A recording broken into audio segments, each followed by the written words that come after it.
hospitals. For many, they are sanctuaries of hope, places where life is saved and pain is eased.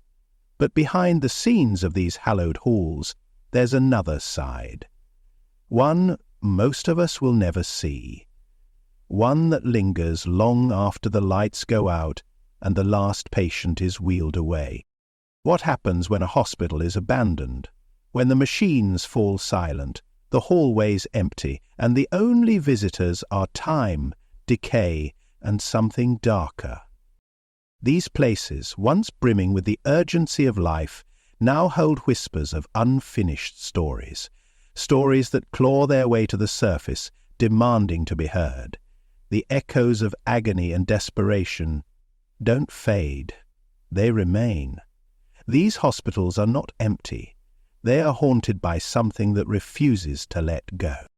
Tonight, we'll uncover 5 tales from abandoned hospitals that you can't forget. Each one has left its mark not just on the walls, but on the very air within.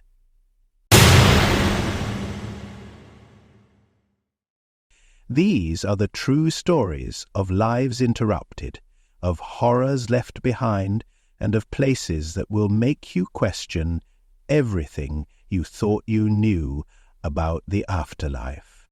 Before we begin, turn off your lights, put on your headphones, and prepare yourself.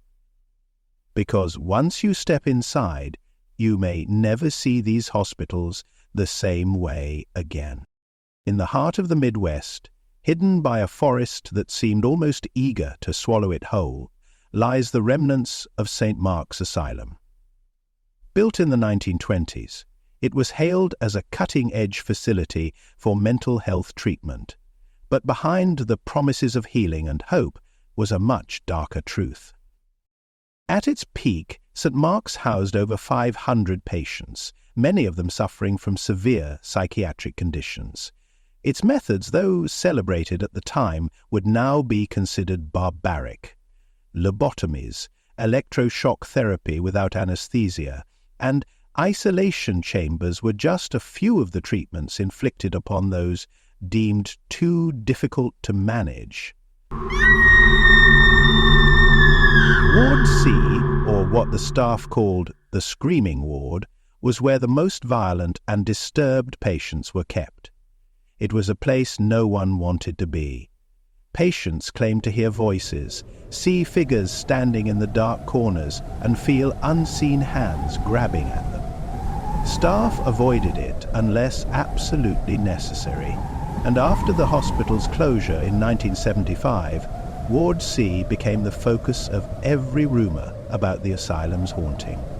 Decades after St. Mark's shut its doors, locals began to report strange occurrences around the property.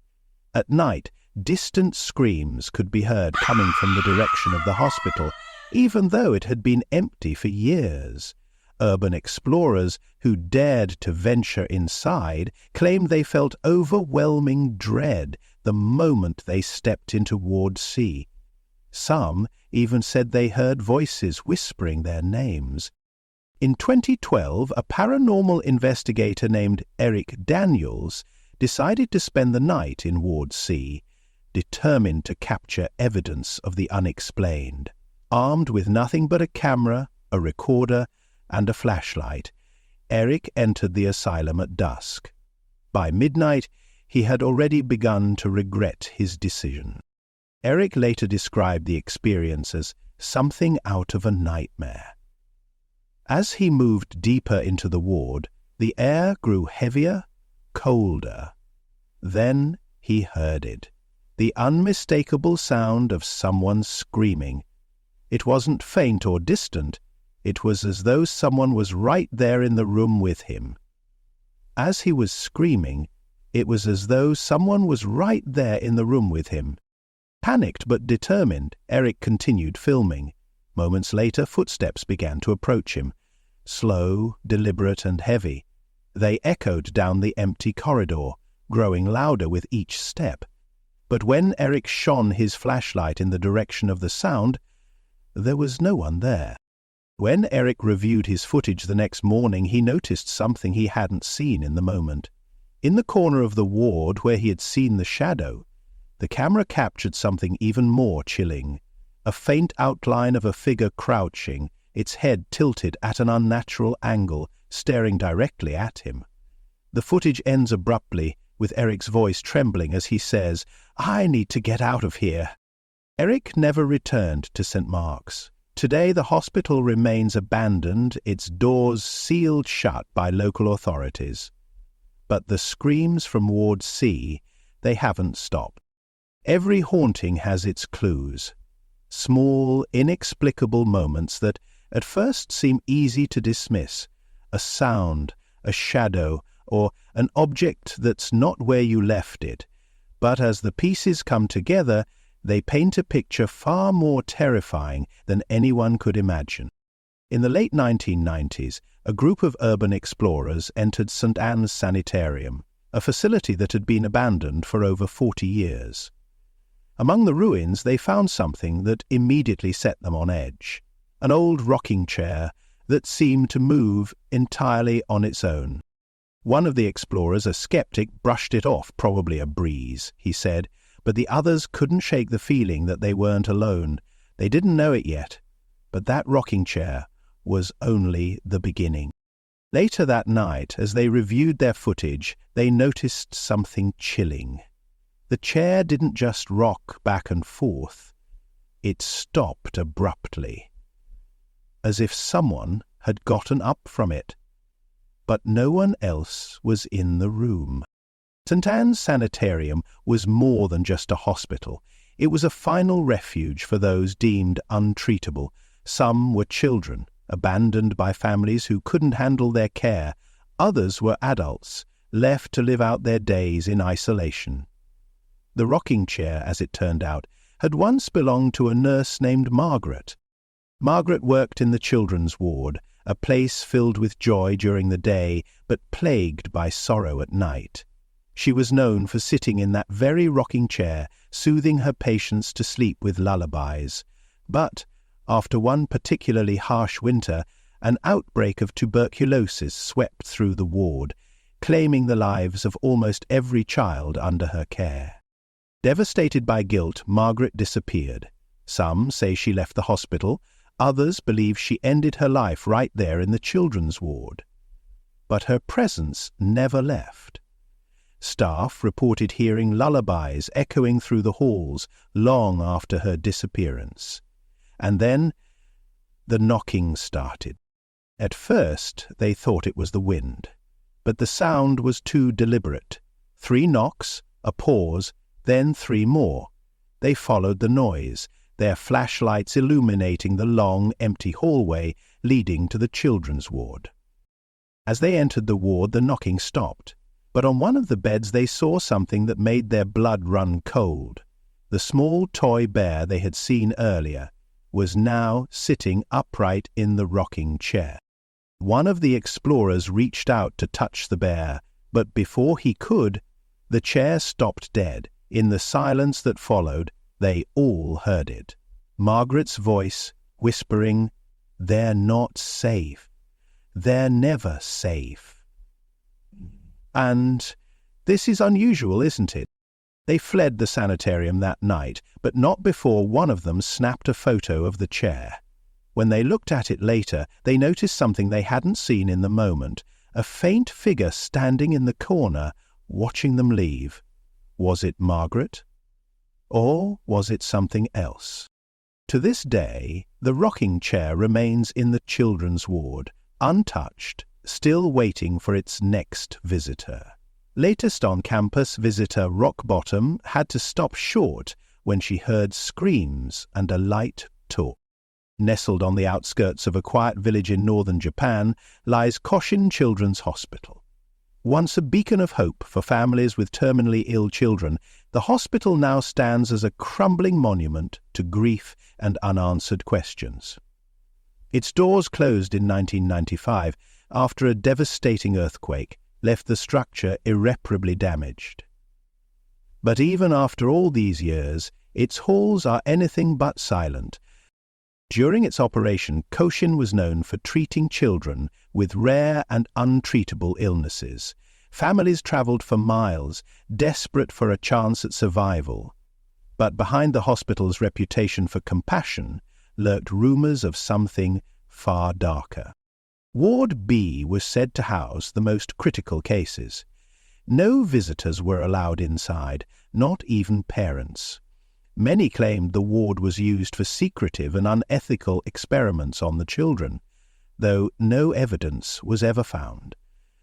When the earthquake hit, Ward B was the most heavily damaged area of the hospital, and it was where most of the staff and children lost their lives. In the years following the hospital's closure, reports of paranormal activity began to surface. Locals claimed to hear children laughing and crying at the same time, even when the building was empty. Others said they saw small figures darting through the shadows of the upper floors. In 2010, a team of investigators from Tokyo decided to spend the night in Cochin's infamous Ward B. They reported a growing sense of unease the moment they stepped inside.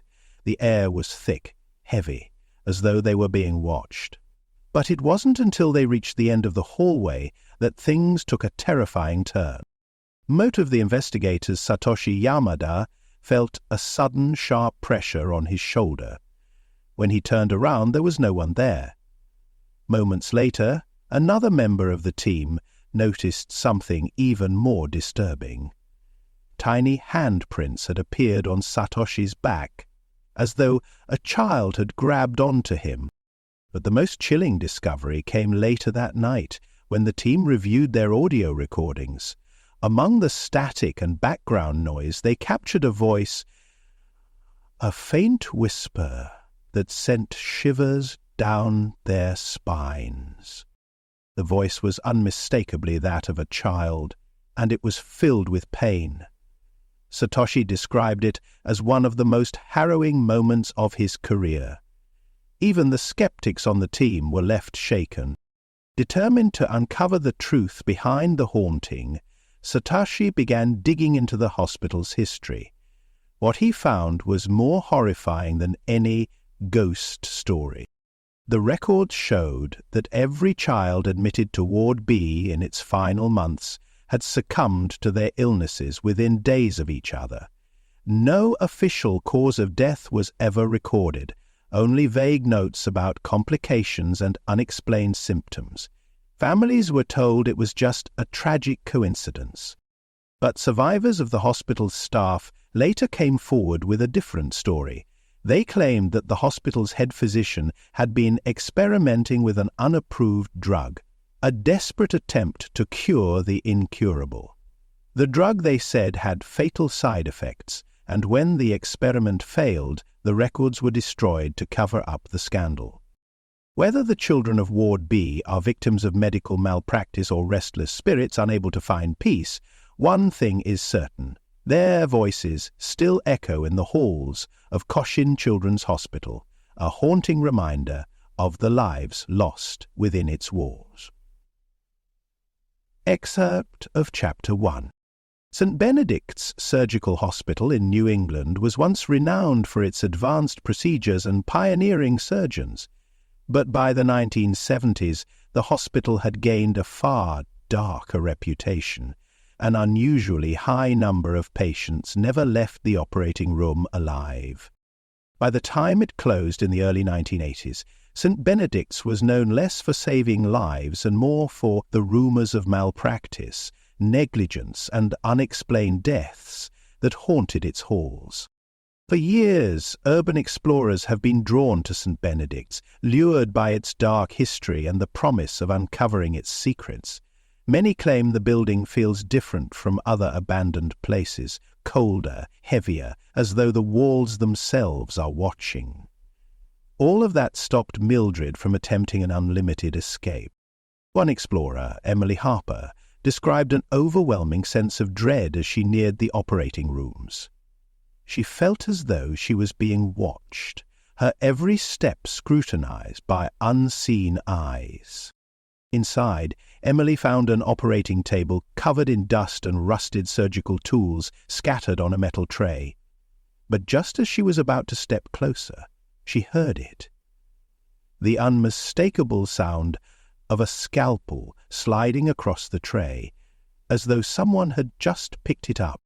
Later, Emily reviewed her photos from the visit, hoping to make sense of what she'd experienced. What she found was more terrifying than anything she'd seen in person. The figure appeared to be wearing a surgeon's coat, but its face was a blur, distorted beyond recognition. Emily swore she had been alone that night, yet the evidence suggested otherwise. Emily repurposed the picture, taking the center of the screen and moving it down safely to the top of the panel. Dr. Weaver was one of St. Benedict's most celebrated surgeons, known for his skill and precision. But as the years went on, colleagues began to notice strange changes in his behavior. He became obsessive, refusing to leave the hospital and spending hours locked inside the operating room, even when no surgeries were scheduled. In his final months, Dr. Weaver reportedly grew paranoid, convinced he was ill and in need of surgery. But instead of seeking help, he took matters into his own hands. Witnesses claim they saw him performing procedures on himself, surgical cuts that he stitched closed in the middle of the night. His obsession reached a breaking point when he attempted to operate on his own heart and started dealing with a new sort of traumas that were either positive or negative. His death partially opened and the scalpel still in his hand. No one could explain how he managed to perform such a procedure or why he did it. But what's more disturbing is that after his death, staff began reporting strange occurrences in the operating room. To this day, visitors claim they can feel Dr. Weaver's presence in the operating room.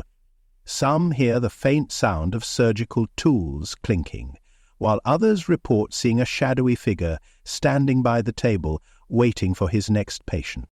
Whether Dr. Weaver's spirit remains out of guilt, obsession, or something far more sinister, one thing is clear. The operating room at St. Benedict's is not empty. From the comfortable front row where Candace's father, Michael, John Weaver, my boss, and Detective Special Agent Officer David Beckett were all met in hospital, many cases have been resolved in some instances by immediate surgical rehabilitation. High on the misty hills of South America stands what remains of Santa Isabel Sanatorium, once a beacon of hope for those stricken with tuberculosis. In the early 1900s, it housed the sick and dying, offering a last chance for recovery or a place to breathe their final breaths. At the height of the epidemic, the sanatorium was overwhelmed. It became less of a hospital and more of a mass graveyard. Thousands perished within its walls, their deaths marked by hasty burial records and hastier graves.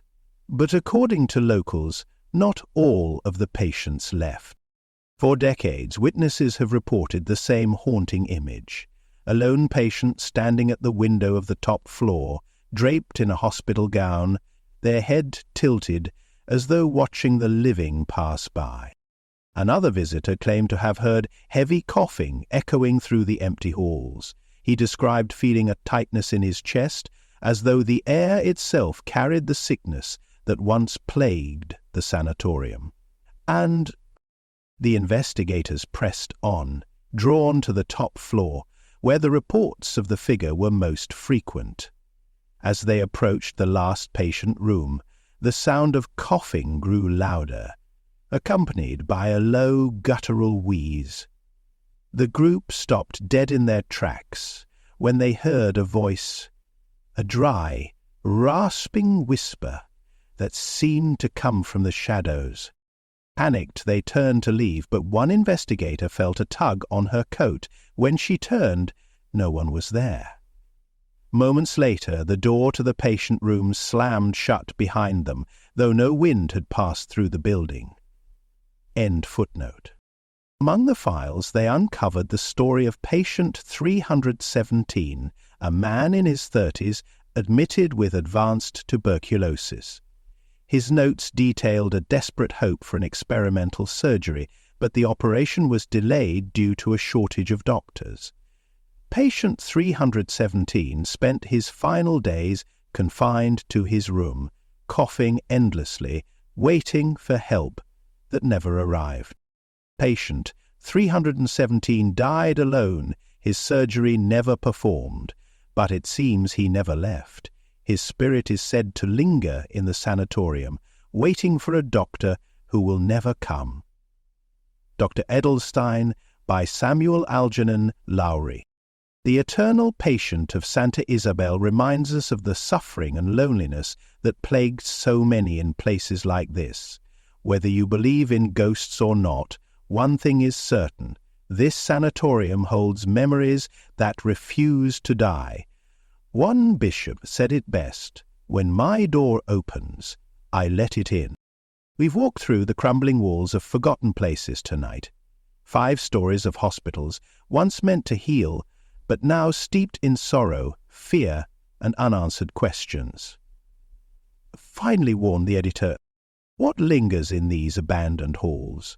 Are they mere memories, echoes of the past, or something much darker, souls tethered to their final moments, unable to let go? Hospitals are supposed to be sanctuaries of healing, but maybe, just maybe, they also become prisons for those who suffer the most. These stories remind us of the thin line between life and death, and how that line doesn't always stay drawn. Tell me, which of these ghost stories sent chills down your spine? Was it the patient still waiting for their doctor, or the phantom surgeon lurking in the shadows? Could you ever step foot into an abandoned hospital, knowing the stories we've uncovered? Let me know your thoughts in the comments below. I want to hear which story stuck with you, or if you've had your own chilling encounters in places like these. If you've enjoyed this journey into the macabre and want to uncover more chilling tales, make sure to subscribe and turn on notifications. There's so much more waiting behind the scenes of history's most haunted places. And now, and remember, the past never really leaves us. It watches, it waits, and sometimes it reaches out.